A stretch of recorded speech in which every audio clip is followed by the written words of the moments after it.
Good morning, everyone.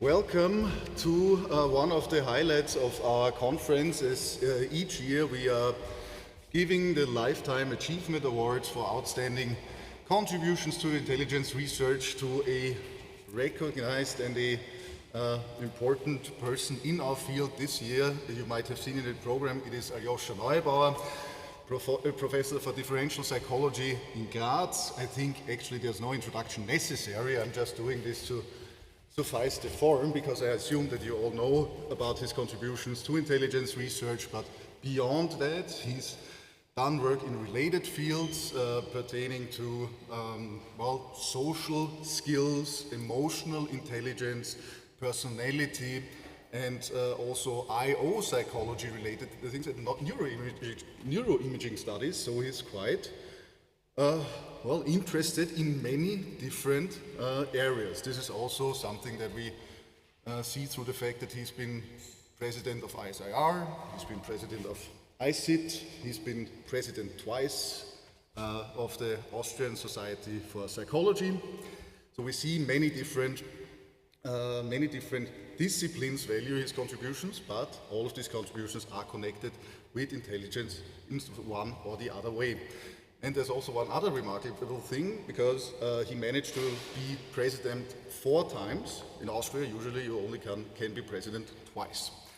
So another achievement that not everyone can do. But without further ado, I am happy to be able to present you with this Lifetime Achievement Award. Here you go.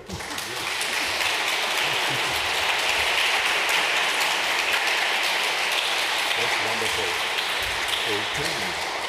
So, thank you very much. Welcome, and thank you to ISIR and the committee that selected me for giving me this award. It's truly a big honor. It came as a big surprise. I would never have expected that for reasons that I will tell you now, and that which could also explain the somewhat weird title of my lecture. So, ladies and gentlemen, dear colleagues, when I had started my academic career as what is called in German language a HIWI, Hilfswissenschaftler, student assistant in English, already quite some time ago, by my boss, mentor and PhD supervisor Günther Schulter, professor of neuropsychology at my university, gave me the following advice. In your scientific career, don't make the same mistake that I did. After some years of doing topic A, I became bored and started something completely different, switched to topic B, and then after another couple of years to topic C, etc. That is a bad idea, Aljoscha, he said.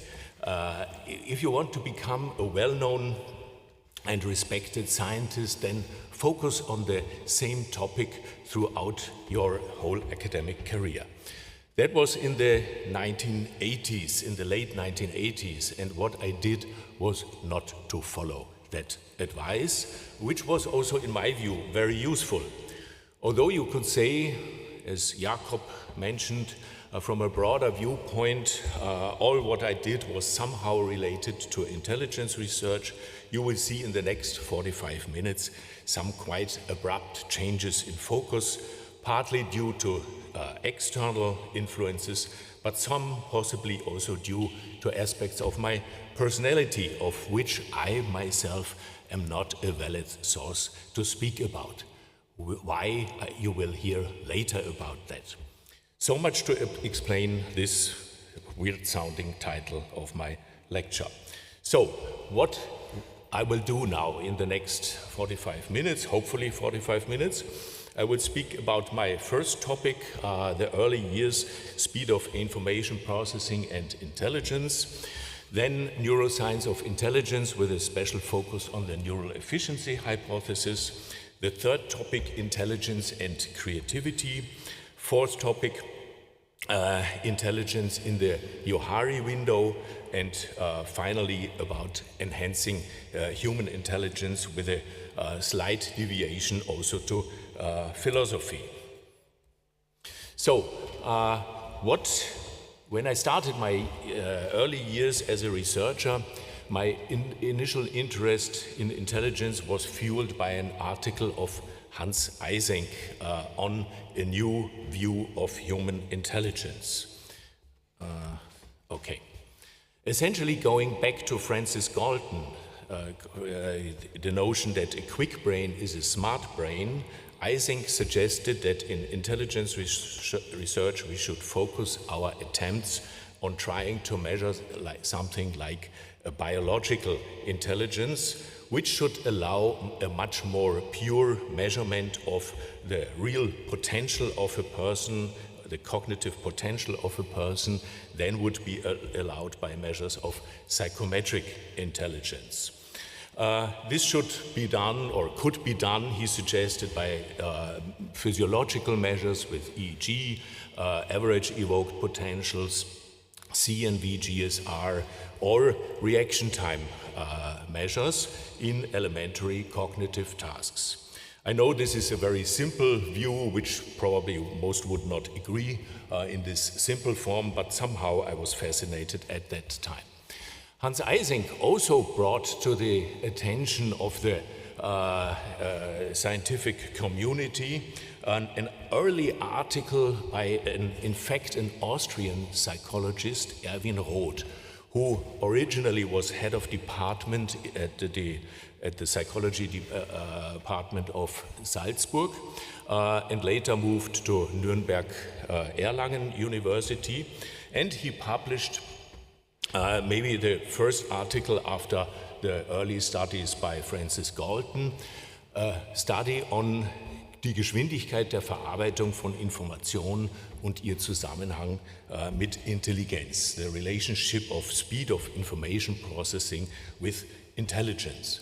He used a version of the so-called, at that time called Hick paradigm, the classical Hick choice reaction time task, and found almost minus 0.40 correlation between the slope of the reaction time with increasing bits of information and an intelligence measure. I think it was an early version of the intelligence Struktur test in German. And that somehow fueled in other contexts also a lot of research on what was later called the chronometric approach to human intelligence, or the mental speed approach to intelligence.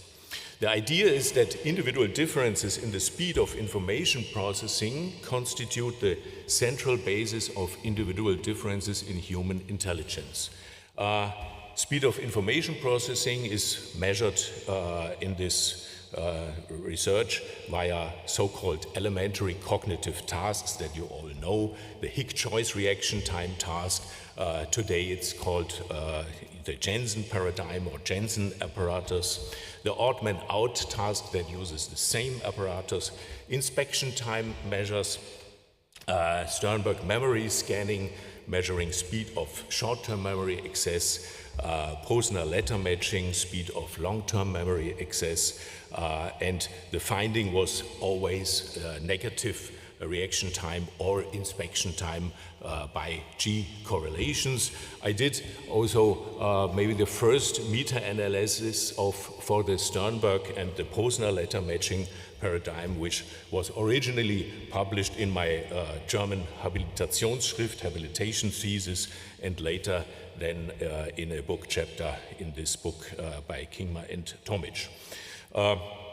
Later on, there was a nice meta-analysis by Shepard and Vernon demonstrating that there are consistent correlations at usually around minus 0.3, minus 0.4. So that is quite an established empirical finding. At that time, when I did that research, however, there was a heavy debate and dispute whether these correlations are not merely an epiphenomenon due to higher cognitive processes, quicker understanding of instructions of the more intelligent people, speed of learning, content-specific familiarity with verbal, numerical, spatial tasks, and so on, or are they simply artifactual because of properties of the Higgs-Jensen apparatus? And I did many studies on that and could show that these SIP by G correlations are not due to artifacts of the Higgs-Jensen apparatus. They are not due to familiarity with content. They are rather reflect a true relationship between a psychometric G and a chronometric G, which in fact gives then much higher correlations, 0.5 and 0.6, if you aggregate over a number of elementary cognitive tasks. Also, they do not diminish with practice. Some criticism said these correlations then will fade out because once everybody is well acquainted with the demands of the task, the correlation should vanish. And I did a very funny study. In fact, it was a chronobiological study. We wanted to study circadian and ultradian rhythms in speed of processing, and we tested with a sentence verification task our subjects for 9 hours every 15 minutes with that task, and we looked among other rhythmic aspects, we also looked whether the correlation with intelligence does decrease with practice. Of course, the reaction times get shorter and shorter until a certain plateau, a lower plateau is reached, but the correlations remained unaffected. And they also have common genetic sources. I was involved in the Bielefeld twin study, showing that there is also a genetic correlation between psychometric G and chronometric G. So the general conclusion was SIP by G correlations are a basic phenomenon, not an epiphenomenon, mostly due to some fundamental properties like efficiency of neural networks, speed of transmission in the brain, as shown also by evoked potential research. And this leads me already to the second topic, the neuroscience of human intelligence, the question where in the brain is intelligence. And as you know, this research comes in two variations.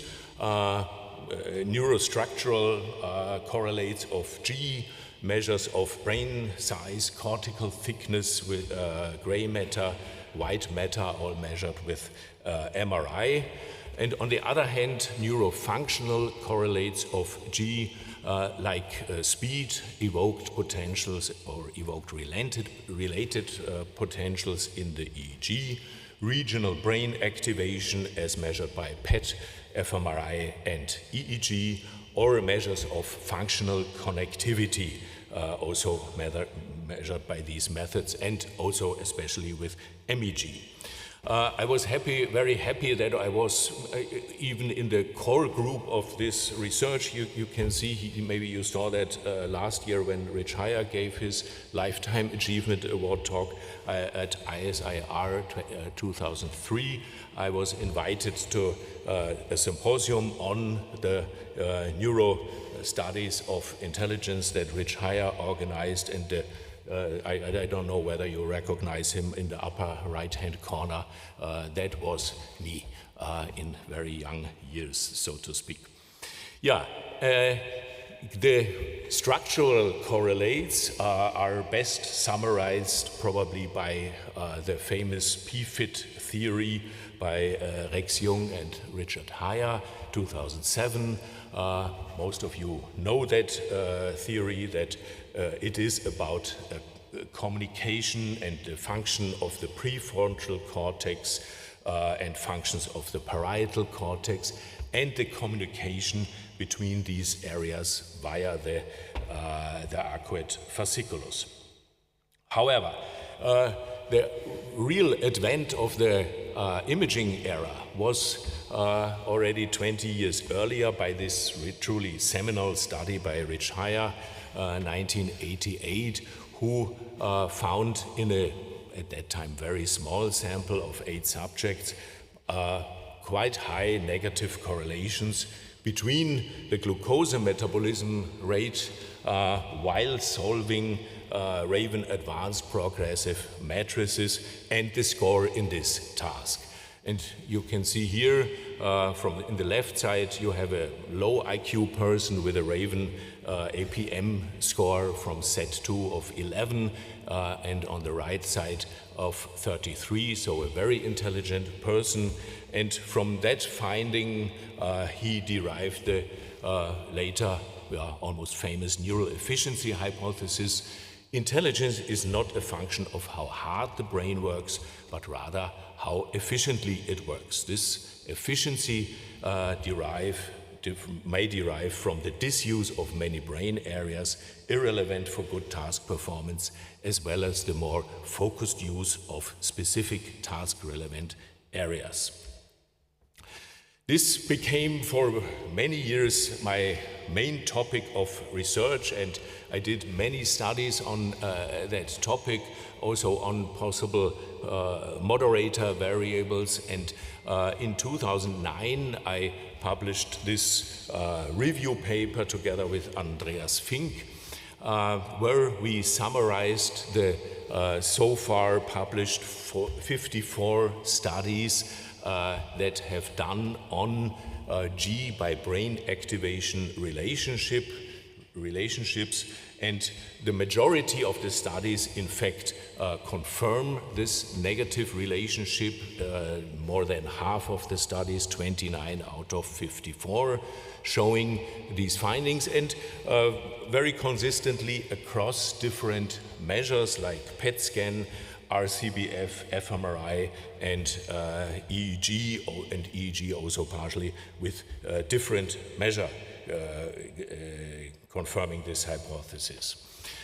There is, however, also mixed evidence, and that neural efficiency sometimes can be found, the negative correlation between brain activation and intelligence, but it depends on moderator variables. Generally, the correlations are higher for males, and moreover, there repeatedly has been found an interaction between sex and task content, where you see the neural efficiency phenomenon in females more strongly with verbal tasks and in males with spatial tasks. I found that also in a replication study, and several other findings after that confirmed that. Task difficulty. It seems that the neural efficiency hypothesis was confirmed only in tasks of low to moderate difficulty. Brain area. Neural efficiency was mostly found in frontal or prefrontal areas, but not in the parietal areas.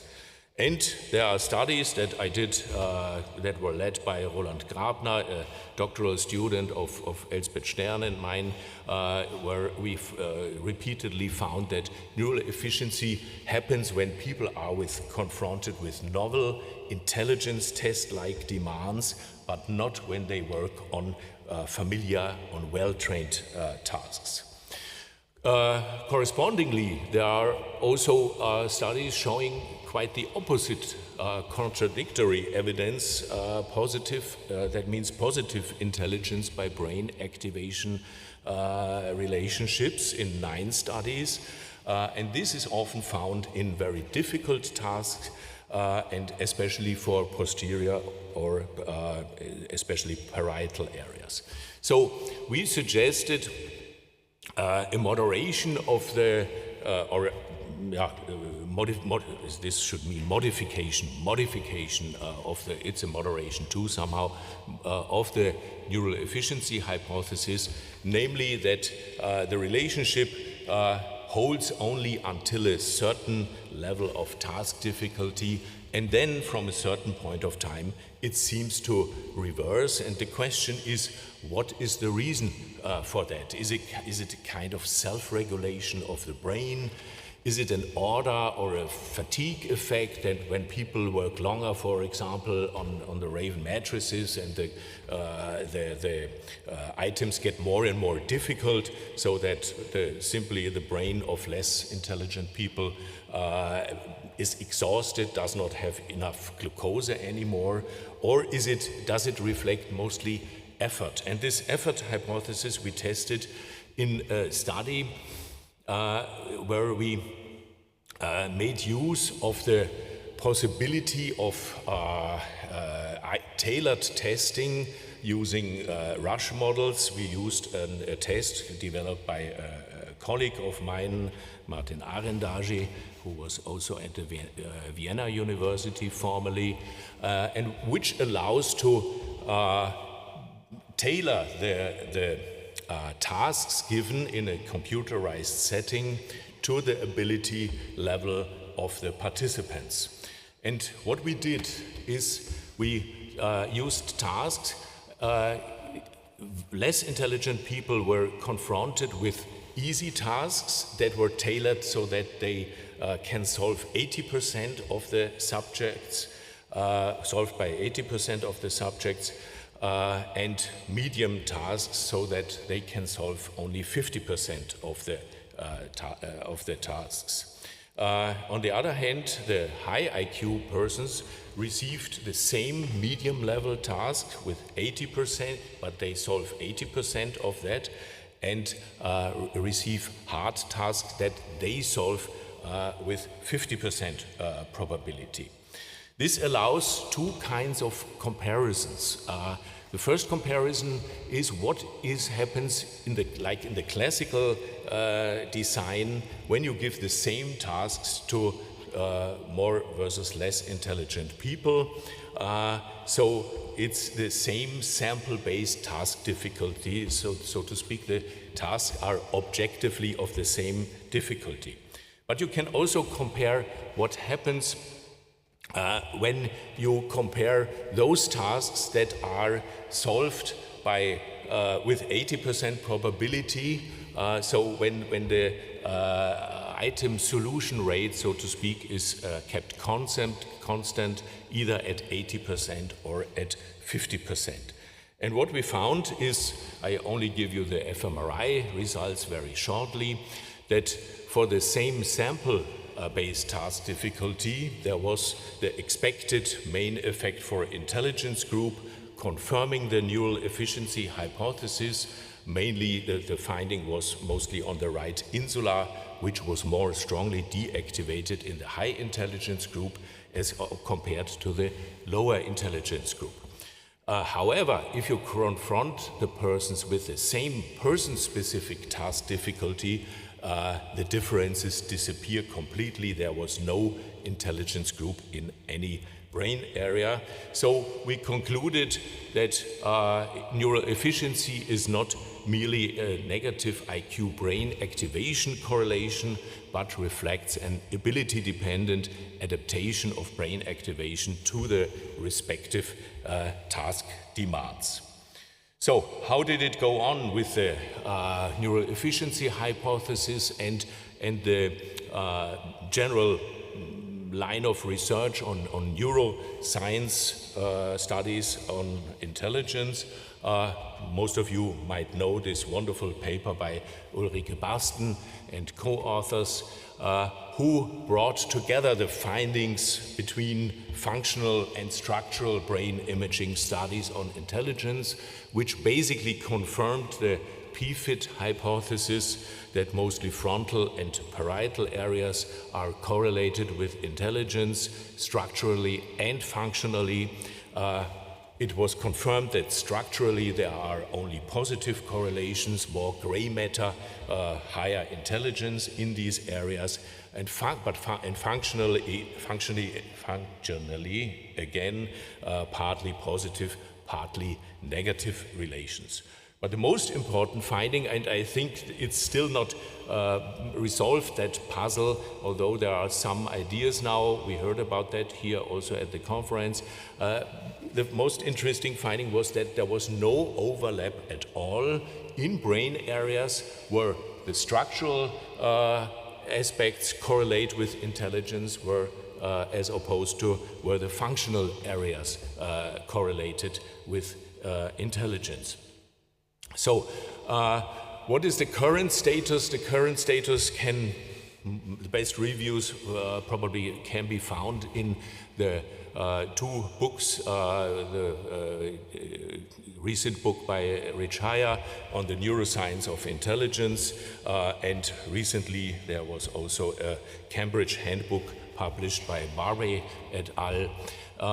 I leave this topic with a quote from Rich Haya from another handbook article in the Cambridge Handbook of Intelligence, where he wrote, "Efficiency is actually a popular concept speculation explanation for many findings across numerous studies, so it will take time to sort out whether any form of an efficiency hypothesis is viable for intelligence research at the level of specific brain areas, neurons, or synapses." There's even research that it might be on smaller scale levels, so to speak, this hypothesis. So this brings me to the third topic, intelligence and creativity. And here I did many studies on different aspects, but I will here focus on the interplay between intelligence and creativity at different levels of analysis, psychometric achievements, but we also did neuro studies on that. I will only go into deeper into two studies. Both are also quite frequently cited. The threshold hypothesis, where we introduced a new approach analyzing this hypothesis, and the aspects of creative achievements versus creative activities, so a focus on real-life creativity. You all know about the threshold hypothesis.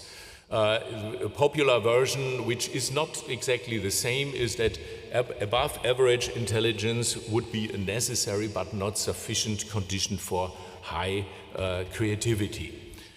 Guilford, in fact, who brought up this threshold hypothesis, postulated that the scatterplot of intelligence and creativity should resemble a triangular pattern, like you see here in this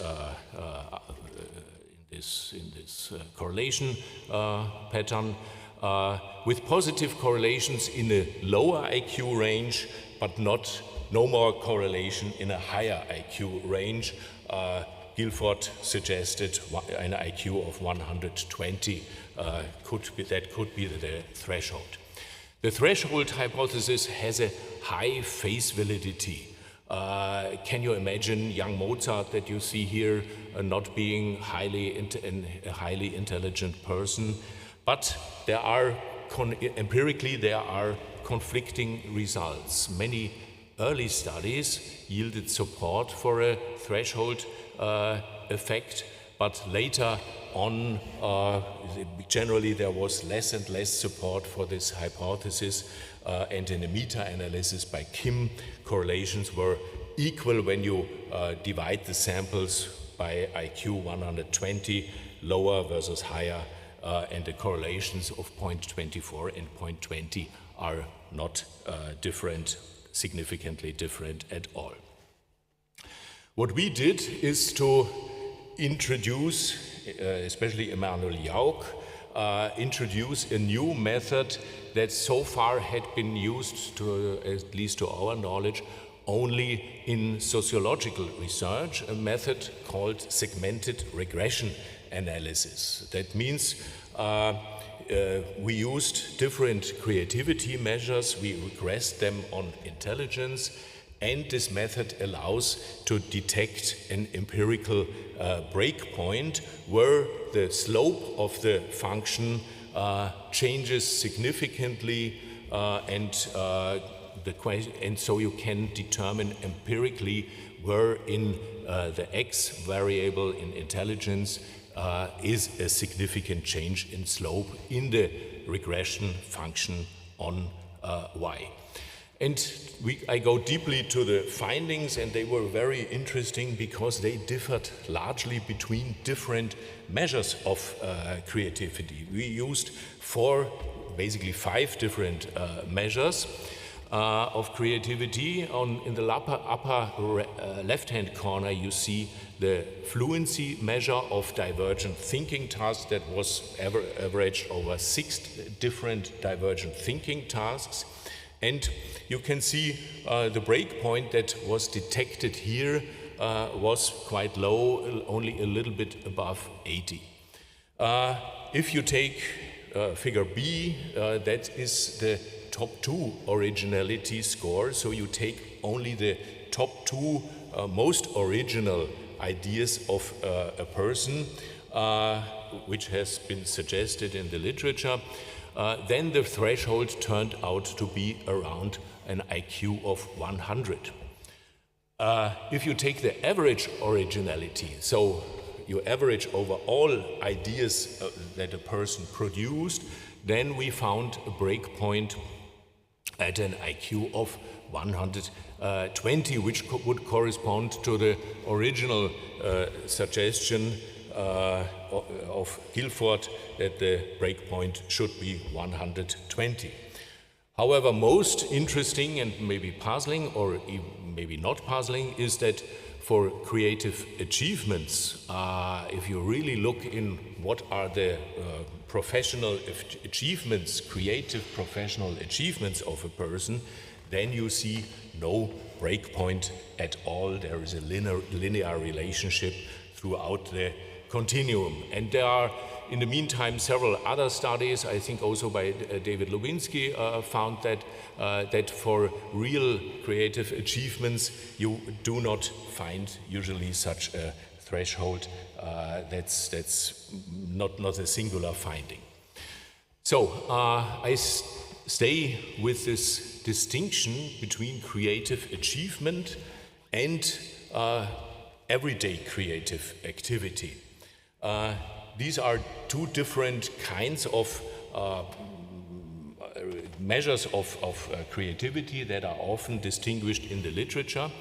The creative achievement refers to real-life creative accomplishments assessed by biographical inventories, and it follows usually a highly skewed distribution or even a Lotka curve. Everyday creative activity is defined in terms of human originality at work and leisure across the diverse activities of everyday life, and it is also assessed by biographical inventories. And they are, in creativity research, often seen as the ground from which later and more publicly celebrated accomplishments can grow. We tried to predict the influences on creative activities versus creative achievements. In this study, we found that we also tested not only intelligence and creative potential, meaning measured by divergent thinking scores, fluency and originality, but also the influences of personality traits. And we found that creative activities are driven most strongly by the openness factor of the Big Five and by fluency and originality from the divergent thinking tasks.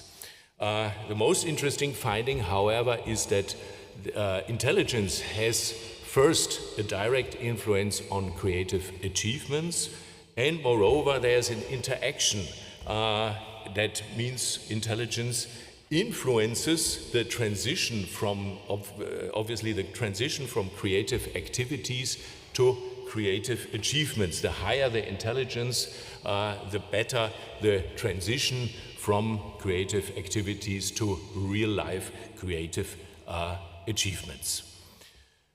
Okay, now I will turn. I wanted to continue with this line of research, and then A big grant proposal was received a 3 times rejection by the Austrian Science Foundation, and then I thought, okay, now although it got very good reviews in the evaluation process, so I changed the topic completely, and this is more about what I called in my title, the social psychology approach, intelligence in the Johari window.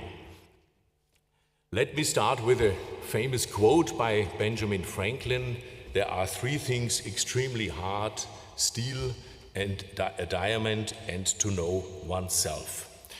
This is a topic that about which also quite a lot has been written, and there's also a lot of research on this topic, as we heard also from Sabine Patzel yesterday. The thing is, before deciding on a professional education, an academic major or a career to pursue, individuals may ask themselves, do I have the necessary skills to be successful in this domain? Therefore, self-estimates shape important life choices, and in fact, although we know of very good objective measures of ability, self-estimates are still widely used in practical fields, for example, like in career counseling. The reason is that self-report measures are less time-consuming, easier to administer, overall more economical than psychometric tests.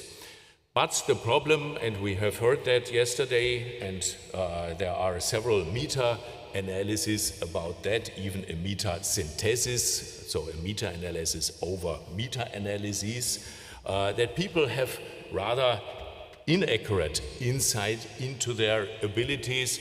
The meta-analysis by Zell and meta-synthesis by Zell and Krijan found only a correlation of 0.29, with a large variation between the domains, one must say. In addition, and this is the new thing here, the perspective of others, peers, friends, teachers, parents could be considered as well. And probably people, when they come up with a decision on choosing a career, they might ask peers, friends, teachers, parents, and the question is, are these valid sources of information about my potentials?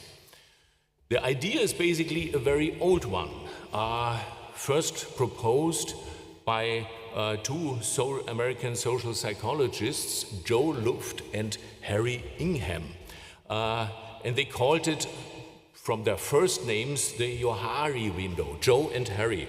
And they said there are aspects of your personality that can be known by yourself or unknown by yourself, or aspects of your personality can be known by others or unknown by others.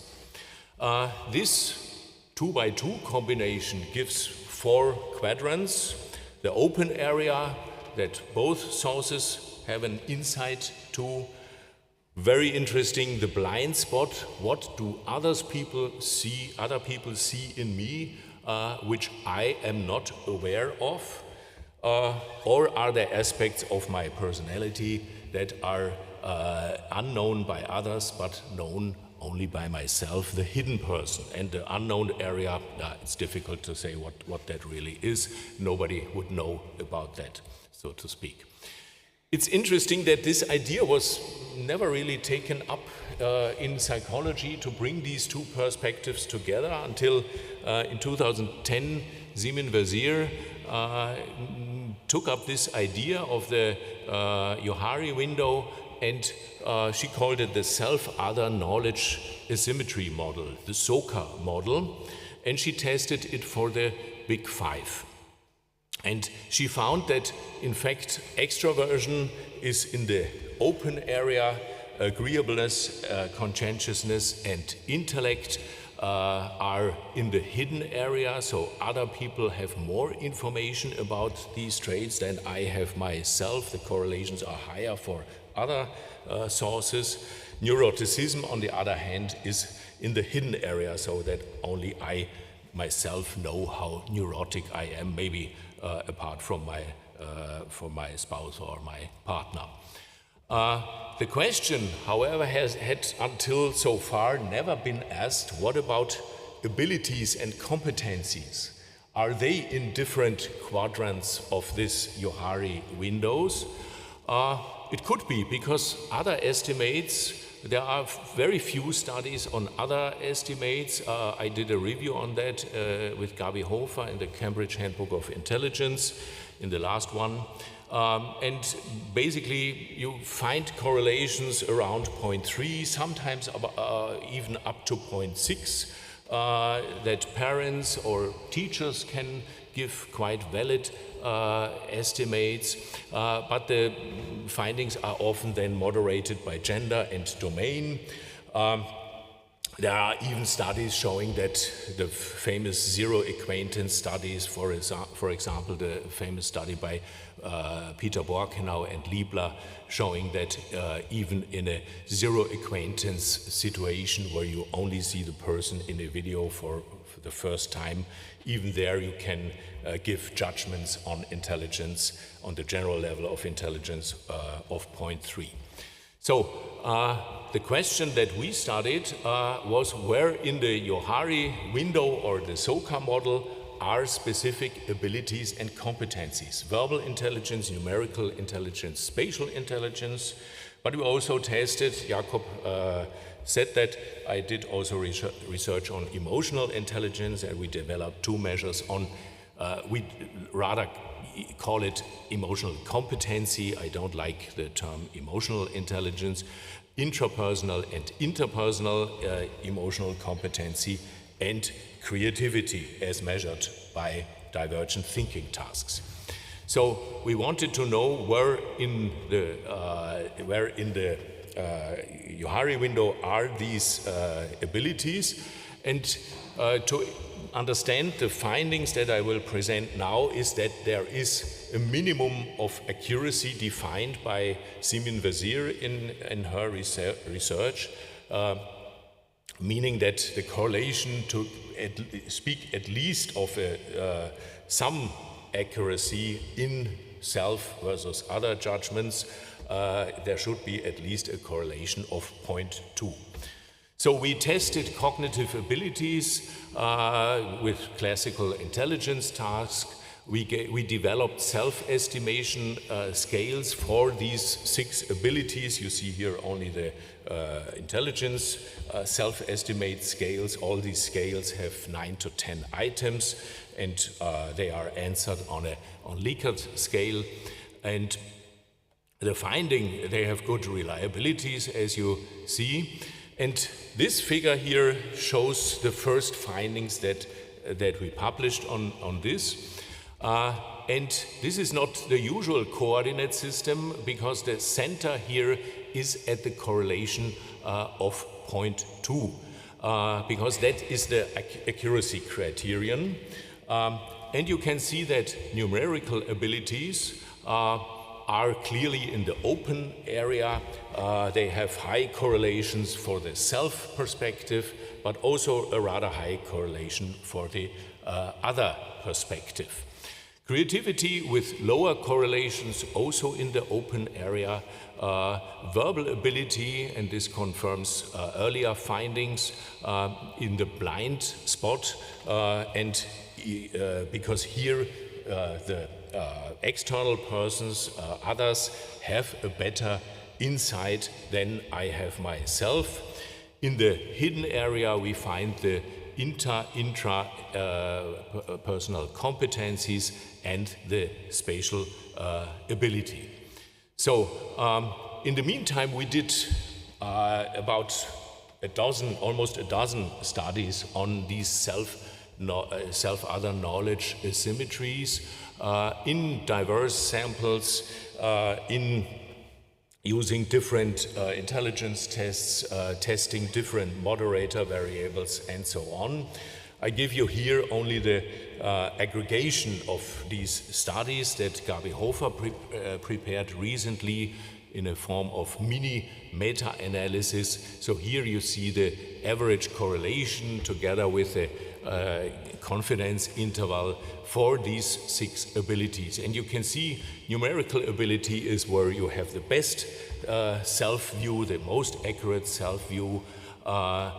Intra and interpersonal also relatively good, creativity a little bit less, spatial even lower, and verbal ability floats around this 0.2 accuracy criterion. Sometimes it is below, sometimes it is above, but generally the insight in the verbal abilities is quite low.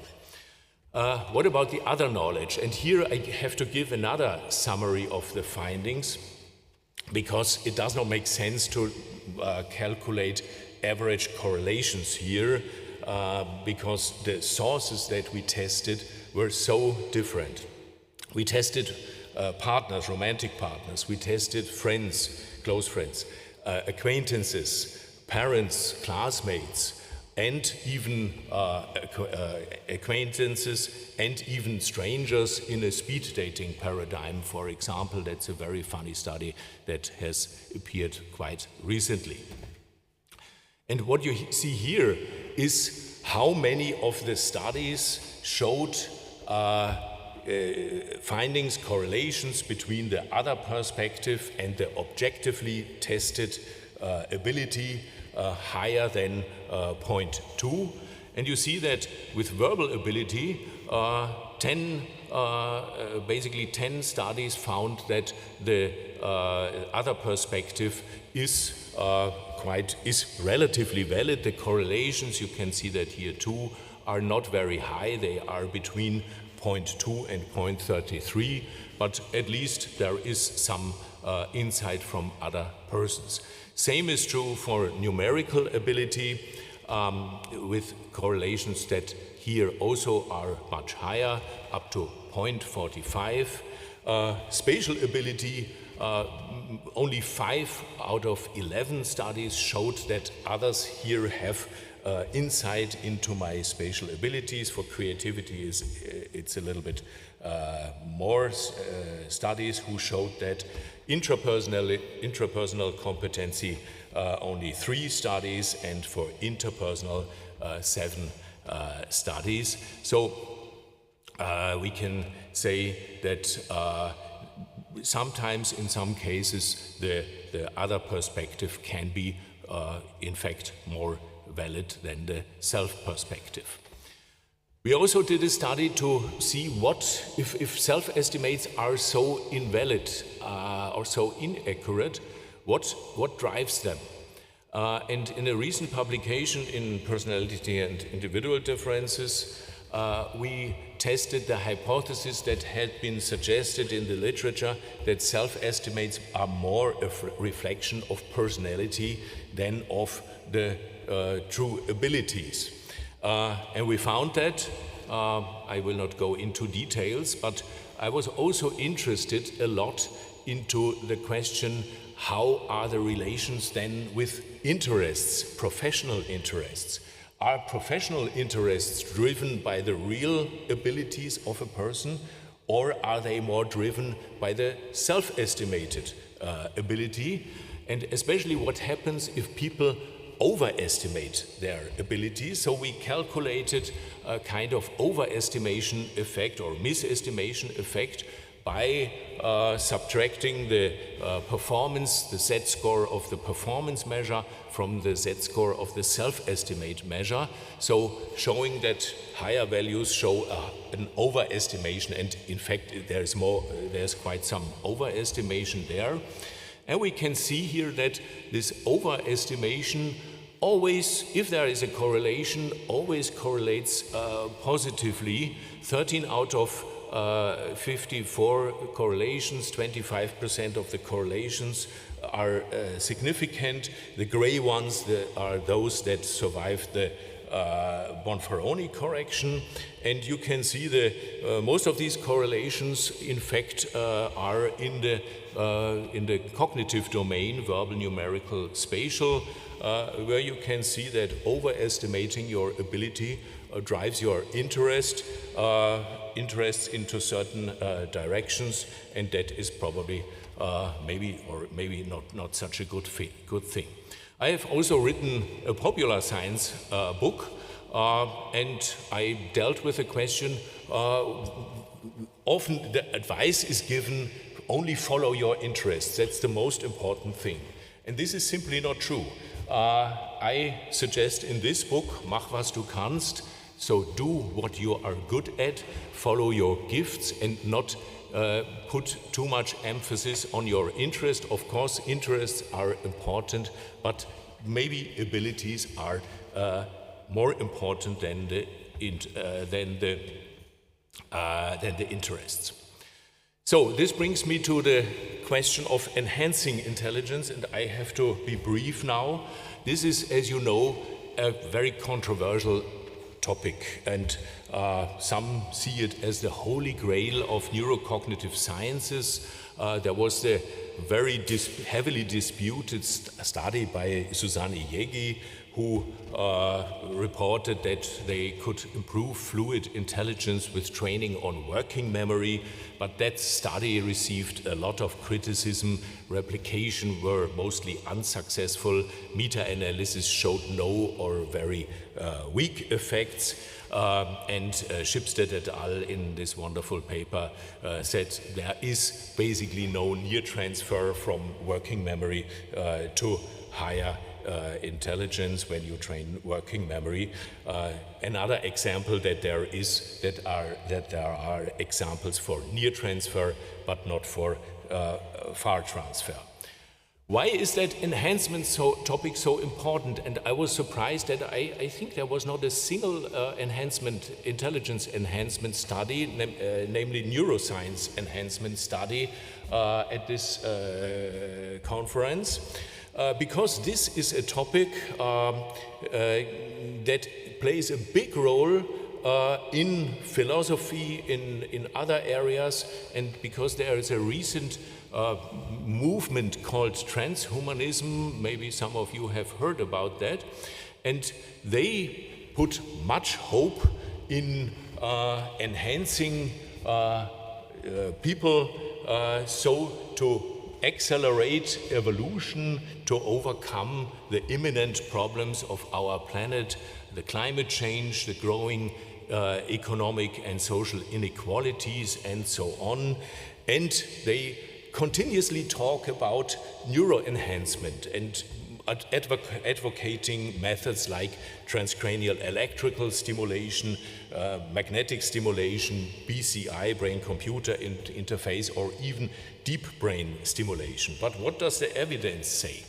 In fact, there are few studies on intelligence enhancement through transcranial stimulation. I also did a study on that. That showed that the enhancement effects are, if at all, they are very weak, 3 to 4 IQ points by stimulating the brain, either with a direct current or with an alternating current. What is done, for example, is that a certain frequency in the EEG, 4 to 7 hertz, is induced from outside with such a device that you can see here. But the transhumanists also focus a lot on pharmacological approaches, and also here there is a nice review by Roberts et al. And showing that different substances like modafinil or methylphenidate have only very weak effects of 3 to 4 IQ points on in the direction of an enhancement of IQ. A nice summary is given in the book by the unfortunately last year in a hiking accident deceased Norbert Jauzowitz, together with Anja Pahor, in this book Increasing Intelligence.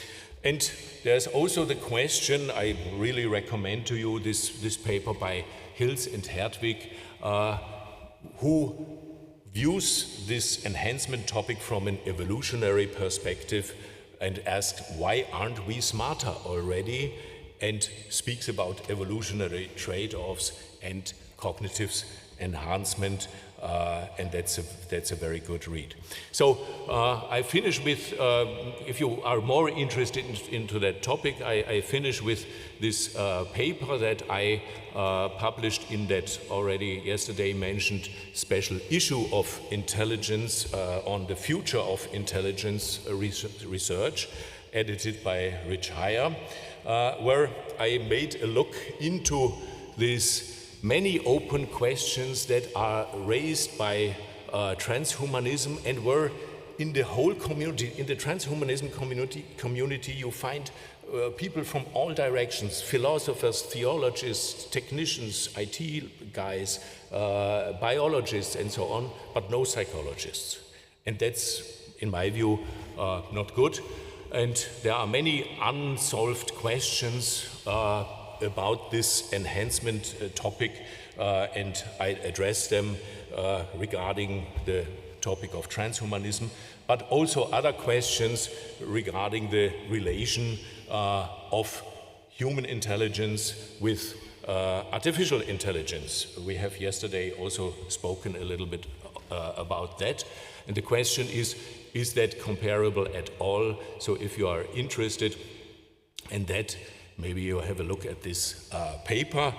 Finally, the question, when there is sometime a super intelligence, as postulated by Nick Bostrom, a very famous philosopher, will human intelligence maybe become irrelevant at some point of time? Yeah, and with that, I would like to thank many of my former team members. There are more, but these are those who did the biggest contributions, and sorry, and some of them are professors already, some of them on the best way to that. My current team members, I'm sorry, and collaboration partners. There are also many others, but especially to mention Elsbeth Stern, who is also among us, with whom I wrote also 2 popular science books that became quite popular in German language areas. Yeah, and thank you to you for attending this talk, and I look forward to your questions and comments. Thank you.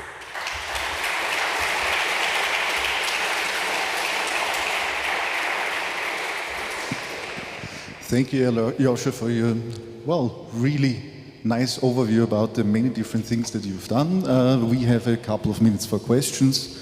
Well, great talk. Thank you. But I will focus at the end on the question of increasing intelligence. Mm-hmm. Well, actually, we are all very well aware that experiments for increasing intelligence fail. Even if they increase it, the effect fades out in a couple of years, on the one hand. But on the other hand, we also very well know that each extra year of schooling may add up to about 5 IQ points. Meaning, let's take the average 3, meaning that for kids in the West at least, where they go for 12 years at school, that means about 30 degrees of increase over the school life, which is very close actually to the Flynn effect over the 20th century. So there must be something in the school which causes increases in intelligence, which we miss in the psychological experiments. Well, my idea, and actually I give this to you as a question, is that actually what is failing in the psychological experiments is that we do not focus on what needs to be increased at different phases of life, let's say from 3 to 18, which is done in the school without an explicit knowledge of what has to be done. So that's the question. Yeah, I should have mentioned that these studies on trying to enhance intelligence mostly focus on adults, and it makes a difference. And of course I agree, and I know this research very well, and in fact Elsbeth and I wrote the first book together about that. It's called Lernen macht intelligent, Learning Makes Intelligence. That's about the effects of school, and of course school is the biggest catalyst of the intelligence development. The question is, can intelligence be enhanced in people from, in adult persons, in people from 20 years on? And what could that be that we miss in these experiments? That's, I think, the main question. But the question is, can intelligence be enhanced at all once the main period of intellectual development has reached the plateau of at 20 years or so. And at the moment, I would rather doubt that. But on the other hand, this is a very active field in neurosciences.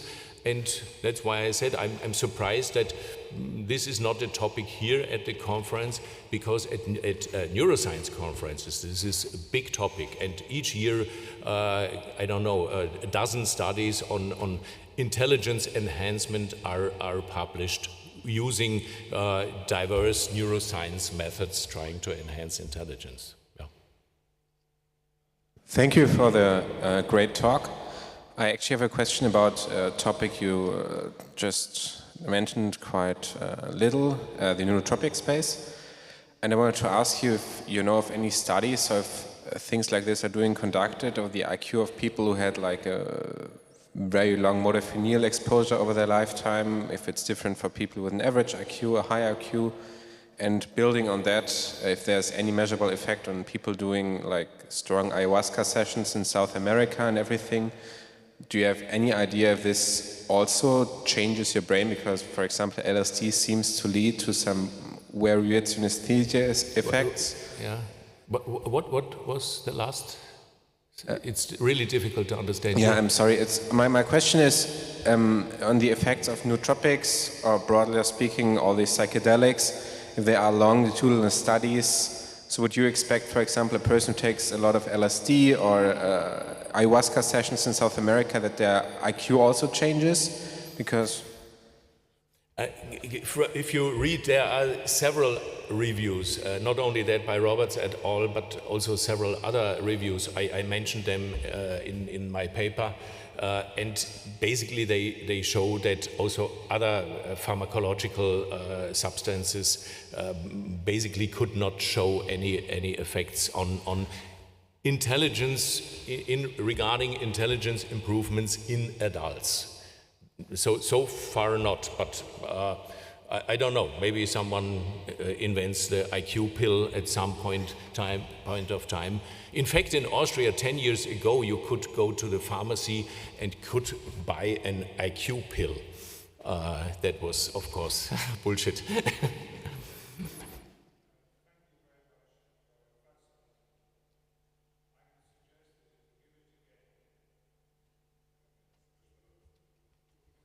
I'm suggesting if you give it again, instead of calling it my checkered path, you call it my portfolio career. Mm-hmm. And now I'd like to test your self-knowledge. Why is it the case that many of us who had really checkered paths, and it all fizzled out as we went along because we got interested in something else, how did you manage to have a very prosperous portfolio career as you dodged from one thing to another? Were you, in fact, this is a hypothesis, developing transportable skills which got sharper as you moved from one thing to another? Or were you just someone who gets bored very easily and you found that your interest went up when you got to a new area. I'm looking at a person who may independently tell us the answer to that, but first of all, I'm testing your self-knowledge, and then over coffee, I will get the full story from someone else. What is your view as to why this funny thing worked so well, to the great advantage of all of us who've seen this marvelous portfolio of work? As I said, I cannot talk about my personality. My wife, who is luckily here, and I'm very happy that she's here, might be a better source to speak about my personality. A friend, in fact, my best friend in Graz, a colleague at the department, once introduced me to another person and said, this is a person with high tendency of sensation seeking. But if you ask my wife, she says, no, I'm not. And maybe I'm in one dimension high in sensation seeking. I think the transferable skill, if there is any, is that I was always lucky, and you see that in this slide, is that I always was lucky to find really bright students. And at some point of time, I talked with that yesterday also at the dinner. I don't know, did I speak about with Bill, I think about that at some point of time, the good people want to work with me. And that was basically the thing. It's really, I'm mostly I deliver many ideas, but I don't have the time to do them myself, and so I look for bright students, and luckily, and I think I can motivate them. So. Thank you. Well then, thank you so much. Let's once again give thanks to... Thank you very much. Thank you for this award. I'm truly flattered and happy. Thank you. And perhaps at our coffee break we can find out a little bit about our own personality as well.